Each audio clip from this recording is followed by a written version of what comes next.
আলোচনার এই পর্যায়ে এসে আমাকে অনুরোধ করা হয়েছে যেন আমি সময়ের গুরুত্বের উপর কিছু বলি, এবং সময়ের গুরুত্বের উপর কিছু বলে আমরা প্রশ্ন উত্তর পর্বে চলে যাব ইনশাআল্লাহুল আজিজ। সময়ের গুরুত্ব সম্পর্কে বলতে গিয়ে আমি যেটা বলি যে আল্লাহ সুবহানাহু ওয়া তাআলা পবিত্র কোরআনে বলছেন ওয়াল আসর, সময়ের কসম, ইন্নাল ইনসানা লাফি খুসর, নিশ্চয় সকল মানুষ ক্ষতির মধ্যে নিমজ্জিত। কি নিয়ে ক্ষতির মধ্যে নিমজ্জিত? সময় নিয়ে ক্ষতির মধ্যে নিমজ্জিত। ওয়াল আসর, সময়ের কসম, ইন্নাল ইনসানা লাফি খুসর, নিশ্চয় সকল মানুষ সময় নিয়ে ক্ষতির মধ্যে নিমজ্জিত। কেন? সকল মানুষ সময়কে মূল্যায়ন করতে পারে না। সকল মানুষই কোনো না কোনোভাবে সময়কে নষ্ট করে এবং সময়কে নিয়ে ক্ষতির মধ্যে নিমজ্জিত থাকে। আমাদেরকে আল্লাহ সুবহানাহু ওয়া তাআলা যে জীবনটা দিয়েছেন, এই জীবনটার অপর নাম হচ্ছে সময়। এই জীবনটার অপর নাম কি? সময়। আমরা কেউ সিলেটে বসবাস করি না, আমরা কেউ কুমারপাড়ায়, রাজশাহীতে, বাংলাদেশে বসবাস করি না, লন্ডনে বসবাস করি না। আমরা একটা নির্দিষ্ট সময়ের মধ্যে বসবাস করি। আপনার জন্ম থেকে আপনার মৃত্যু সাল, এই সময়টার মধ্যে আপনি বসবাস করেন। এই সময়টার মধ্যে আপনি পৃথিবীর যে কোনো প্রান্তেই থাকতে পারেন। Mecca, Medina, Kuwait, Qatar, Bahrain, America, London, Bangladesh, Sylhet, Rajshahi, Dhaka, যেখানে ইচ্ছা সেখানে থাকতে পারেন। স্থান ঠিকই থাকে। রাজশাহী, সিলেট 500 বছর আগে, 1000 বছর আগে ছিল, এখনও আছে। তাহলে 500-1000 বছর আগে রাজশাহীতে, সিলেটে যে মানুষগুলো ছিল তারা এখন নাই। তার মানে ওই মানুষগুলো কিসের মধ্যে বসবাস করেছে? সময়ের মধ্যে। ওই মানুষগুলো কিসের মধ্যে বসবাস করেছে? সময়ের মধ্যে বসবাস করেছে। তাদের সময়টা চলে গেছে, তারাও চলে গেছে। আমরাও একটা নির্দিষ্ট সময়ে প্রেরিত হয়েছি। তাহলে আমাদের পুরো জীবনের অপর নামটা কি দাঁড়াচ্ছে? সময়। এই জন্য সময় আমাদের জীবনের সবচেয়ে গুরুত্বপূর্ণ সম্পদ। আল্লাহ সুবহানাহু ওয়া তাআলা 24টা ঘন্টা সময় একজন গরিবকেও দিয়ে থাকেন, একজন ধনীকেও দিয়ে থাকেন, একজন রিক্সাওয়ালাকেও দিয়ে থাকেন, প্রধানমন্ত্রীকেও দিয়ে থাকেন, প্রেসিডেন্টকেও দিয়ে থাকেন, একজন বক্তা, একজন আলেমকেও দিয়ে থাকেন, একজন ছাত্র স্টুডেন্টকেও দিয়ে থাকেন। কাউকে 22 ঘন্টার, কাউকে 20 ঘন্টা, এটা আল্লাহ করেন না। কেননা আল্লাহ সুবহানাহু ওয়া তাআলা হচ্ছেন মুনসিফ, ন্যায়পরায়ণ, ইনসাফকারী। সবাইকে সমান সময় দিয়েছেন। কিন্তু তারপরেও দিন শেষে এক একজন এক এক জায়গায় দাঁড়িয়ে আছে। মানুষ তার নিজের সময়টাকে কিভাবে কাজে লাগায়, এটাই তার ভবিষ্যৎ পরিচয় নির্ধারণ করে। মানুষ তার নিজের সময়টাকে কিভাবে কাজে লাগায়, এটাই তার ভবিষ্যৎ অবস্থান নির্ধারণ করে। 24 ঘন্টা সময় পেয়ে একজন রিক্সাওয়ালা রিক্সাওয়ালাই থেকে গেছে। 24 ঘন্টা সময় পেয়ে একজন কোটি কোটি টাকার মালিক হয়ে গেছে। 24 ঘন্টা সময় পেয়ে একজন অনেক বড় আলেম হয়ে গেছে। 24 ঘন্টা সময় পেয়ে একজন অনেক বড় লেখক হয়ে গেছে। 24 ঘন্টা সময় পেয়ে একজন কিছুই করতে পারেনি, পৃথিবী থেকে চলে গেছে। তাহলে প্রত্যেকের নিজের নিজের কাজ, এই 24 ঘন্টা সময়কে সে কীভাবে ব্যবহার করতেছে, এটাই তার ভবিষ্যৎ অবস্থানটা নির্ধারণ করে। এবং সময়কে সঠিকভাবে ব্যবহার করতে পারা, যেটাকে বলা হয় টাইম ম্যানেজমেন্ট, সময়কে সঠিকভাবে ইউটিলাইজ করতে পারা, ব্যবহার করতে পারা। যেমন একটা ইঞ্জিনিয়ারকে যদি বলা হয় যে আত্তাকওয়া মসজিদ এটা 10 কাঠা জমির উপর অবস্থিত, এই 10 কাঠা জমির উপর 10 তলা একটা বিল্ডিং বানাবো, একটা আর্কিটেক্ট ইঞ্জিনিয়ারকে বলা হলে আপনি এমনভাবে ডিজাইন করে দেন যেন এই 10 ডিসিমেলের পুরোটাই 100তে 100 ইউজ হয় এবং খুব ভালোভাবে, খুব ফুলফিল ইউজ হয়। ঠিক তেমনি আমি একটা ইঞ্জিনিয়ারকে দিয়ে দিলাম যে ভাই আমার জীবনের 60টা বছর সময়, এমনভাবে আপনি ছক আঁকিয়ে দেন, এমনভাবে আপনি রুটিন বানিয়ে দেন যেন আমি আমার এই 60 বছরের প্রতিটা সেকেন্ড সময়কে সবচেয়ে প্রপার ওয়েতে ইউটিলাইজ, ব্যবহার করতে পারি, সবচেয়ে উপযুক্ত ওয়েতে কাজে লাগাতে পারি।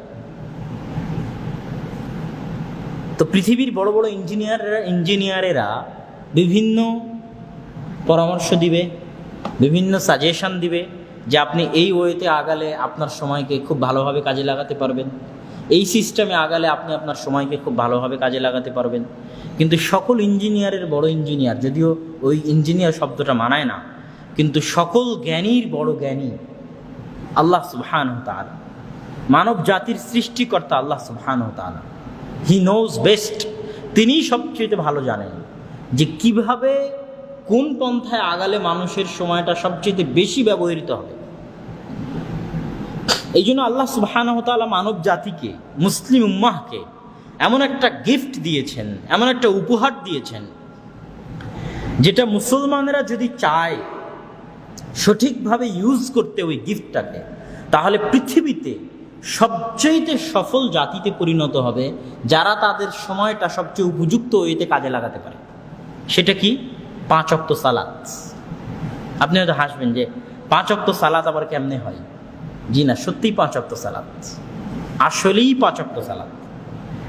যে কেউই টাইম ম্যানেজমেন্ট নিয়ে গবেষণা করবে, আমি তাদেরকে চ্যালেঞ্জ দিতে পারি, যে কেউই সঠিক এবং উপযুক্ত ওয়েতে সময়কে খুব ভালোভাবে ব্যবহার করার যত পথ পদ্ধতি আবিষ্কার করবে, তার মধ্যে 5 ওয়াক্ত সালাতের চাইতে বেস্ট পদ্ধতি কেউ আবিষ্কার করতে পারবে না। কেন আবিষ্কার করতে পারবে না? 5 ওয়াক্ত সালাত কিন্তু এত সহজ নয়। রাসূল সাল্লাল্লাহু আলাইহি ওয়াসাল্লাম বলছেন যে কেউ যদি টানা 40 দিন 5 ওয়াক্ত সালাত তাকবীরে তাহরিমা, ইমাম যখন আল্লাহু আকবার বলে ওইটার সাথে আদায় করে টানা 40 দিন 5 ওয়াক্ত সালাত, তাকে আল্লাহ নেফাকি এবং জাহান্নাম থেকে মুক্তি দিয়ে দেন। আপনি কি মনে করেন এটা সহজ কাজ? সো টাফ, অনেক কঠিন। একটা দিনে 5 ওয়াক্ত সালাত সঠিক সময়ে জামাতের সাথে আদায় করা অনেক অনেক কঠিন কাজ। আর এই 5 ওয়াক্ত সালাতকে যদি কেউ সঠিকভাবে ধরে রাখতে পারে, তার চাইতে বেশি কেউ ভালোভাবে সময়কে কাজে লাগাতে পারবে না। একটা মানুষ যে ফজরের সালাত আদায় করে না, তার অফিস আওয়ার হয়তো 10টায় শুরু হয়, সে 9টায় 9:30টায় ঘুম থেকে উঠবে, তাড়াহুড়া করে জামা কাপড় শার্ট ব্রাশ ট্রাশ করে অফিসে দৌড়। আরেকটা যে ফজরের সালাত আদায় করার জন্য উঠবে, ফজরের সালাত আদায় করার পর সে কি করবে? সে হয়তো একটু হাঁটতে পারে, সকালবেলা হেঁটে এসে হয়তো কোরআন তেলাওয়াত করতে পারে। কোরআন তেলাওয়াত করার পর সে হয়তো তার নিজের জন্য কিছু সময় পাবে।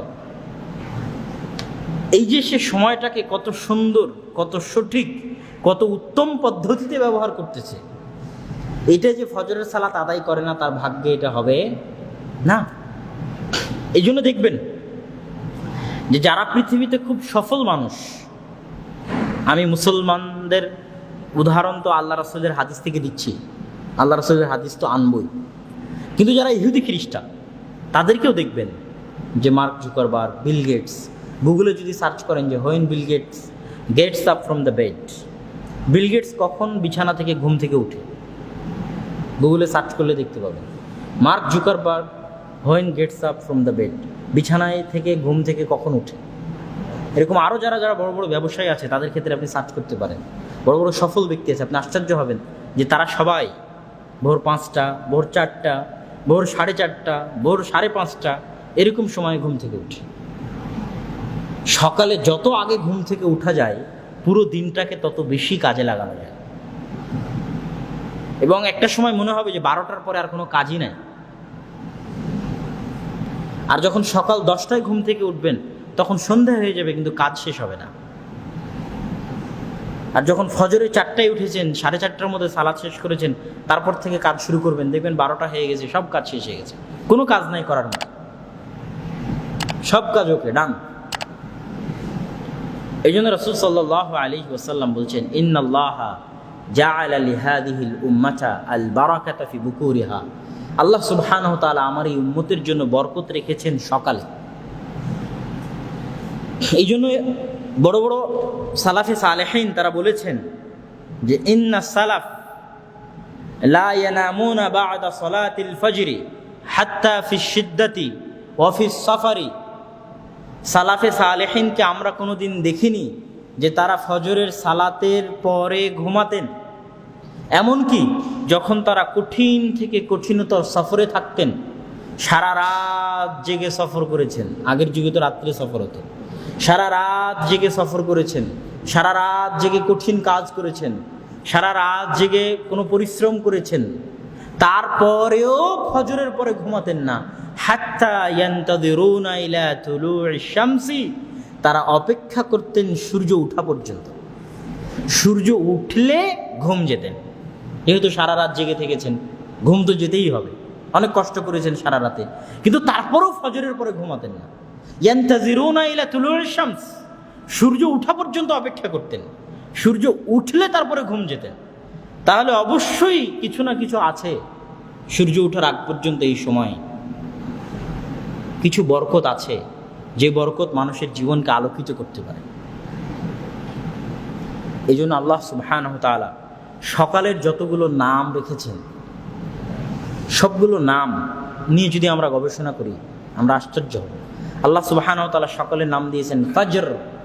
ফজর মানে কি? ফুটে ওঠা, জ্বলে ওঠা। আল্লাহ সুবহানাহু ওয়া তাআলা ফজর সকালের নাম দিয়েছেন সুবহ।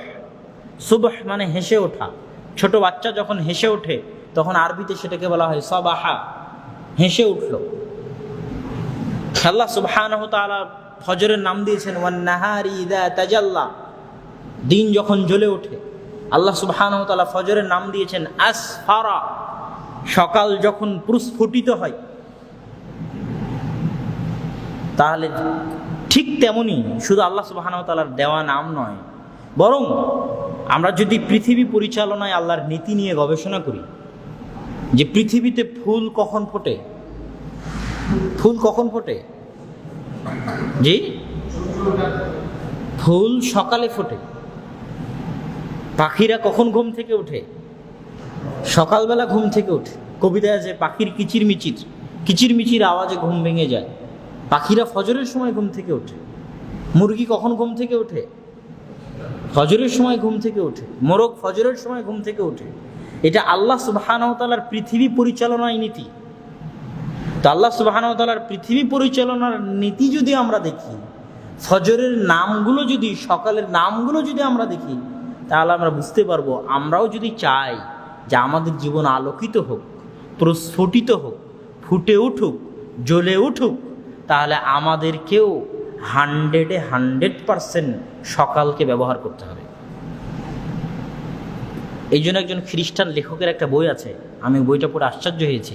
লেখক খ্রিস্টান, কিন্তু তিনি বই লিখেছেন মিরাকেল অফ দ্য মর্নিং, সকালের জাদু। তিনি বলতেছেন, ইংরেজি বই, তিনি বলতেছেন যে পৃথিবীতে জাদু বলে যদি কিছু থাকে তাহলে সেটা কি? সকাল। কেউ যদি বাস্তবে জাদু বলে কিছু দেখতে চায় তাহলে কি দেখতে হবে? সকাল দেখতে হবে। সকাল হচ্ছে জাদুর কাঠি। আপনিও দেখতে পারেন আপনার জীবনে সকালকে ব্যবহার করে। সকালকে তো 99% মানুষ ব্যবহার করে না। আপনি সকালকে ব্যবহার করে দেখেন, আসলেই জাদু। এবং যারা সকালকে ব্যবহার করে তারা সফল হবেই হবে, তারা সফল হবেই হবে, এতে কোনো সন্দেহ নেই।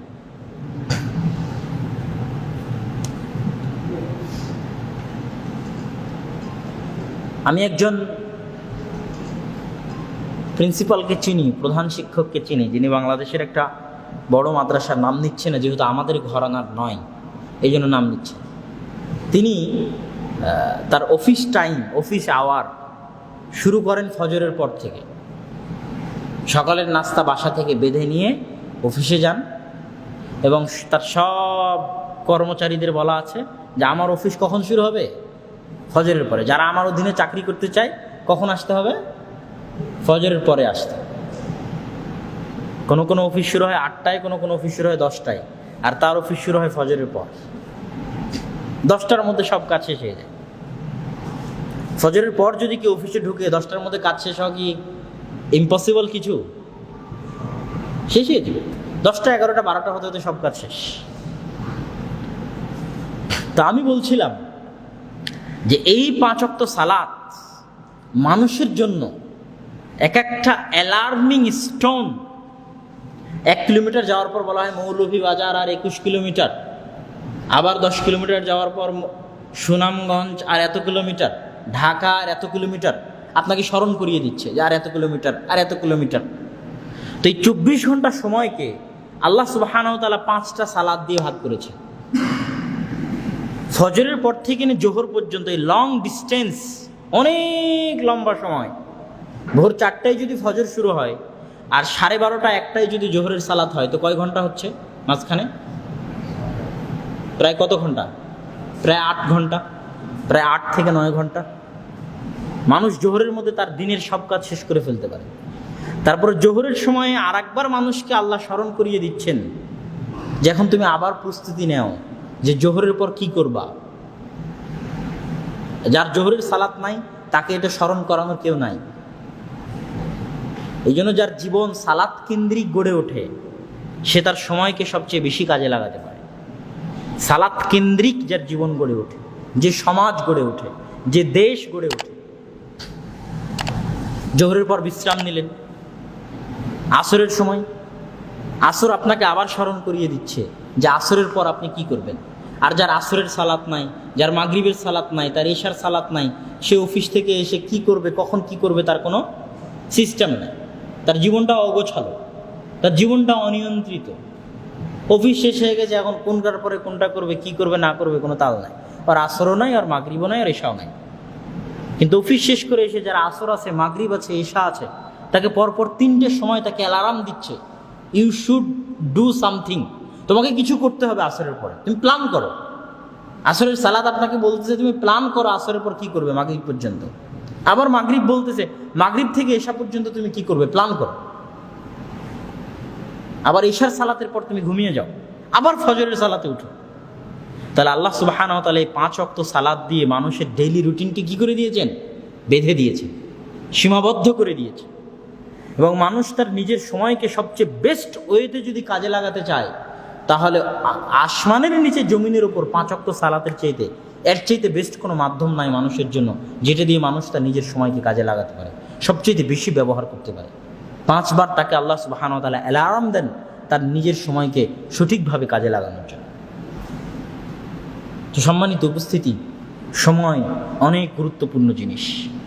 আল্লাহ সুবহানাহু ওয়া তাআলা আমাদেরকে, আমাদের যুবক সমাজকে, আমাদের ছাত্র সমাজকে তাদের নিজ নিজ সময়কে সঠিকভাবে উপযুক্ত ওয়েতে কাজে লাগানোর তৌফিক দান করুক, আল্লাহুম্মা আমিন।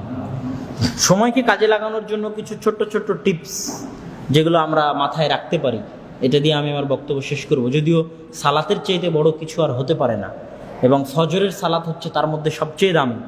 ফজরের সালাত নাই মানে পুরো দিন শেষ, পুরো দিনের বরকত শেষ, পুরো দিনের কল্যাণ শেষ, পুরো দিন অগোছালো, পুরো দিন অনিয়ন্ত্রিত, পুরো দিনটাই ব্যর্থ, পুরো দিনটাই মাটি।